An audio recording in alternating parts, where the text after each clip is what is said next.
водач на една христијанска заедница во своја поезија имаше стихови со самопроколнување за своите деца и по коментар на една наша сотрудничка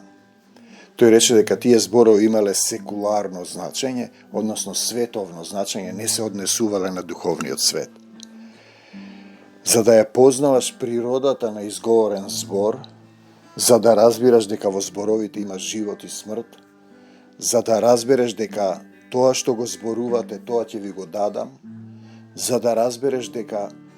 по зборовите ќе бидете осудени, по зборовите ќе бидете оправдани, за да разбереш дека од срцето човечко преку устата излегуваат секакви гадости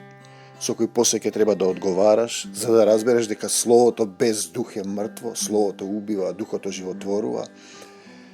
Би требало како христијанин да разбереш дека словото е се, изговорен збор во сила од десната страна се остварува, а и збор кој си го земал и откраднал од Бог и си создаваш своји приказни, своји дејства, исто така се наплаќа,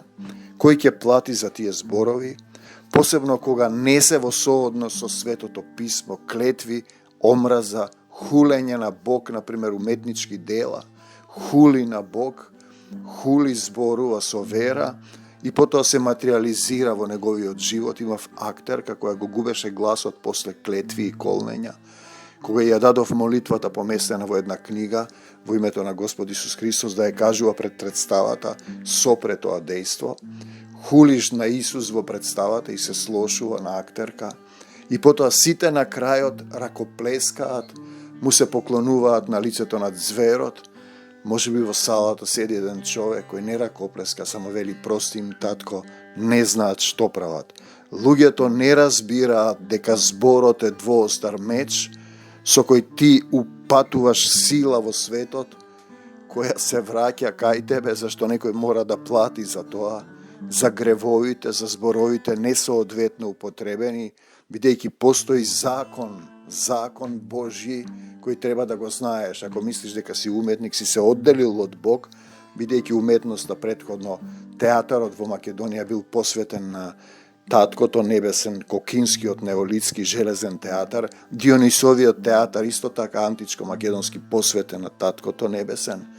И денеска актерот го заборава Бог, самиот станува создател и Господ, и на крајот и тој и авторот и сите што ракоплескате и се поклонувате на сатански зборови,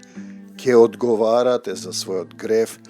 Израелците сите изгинаа во пустината, зарем не ја знаете таа поука? Бидејќи ќе ви го дадам, рече Таткото небесен, тоа што го зборувавте, и сите изгинаа во пустината. Знаете, да не знаеш дека зборот е жив, во зборовите има живот и смрт,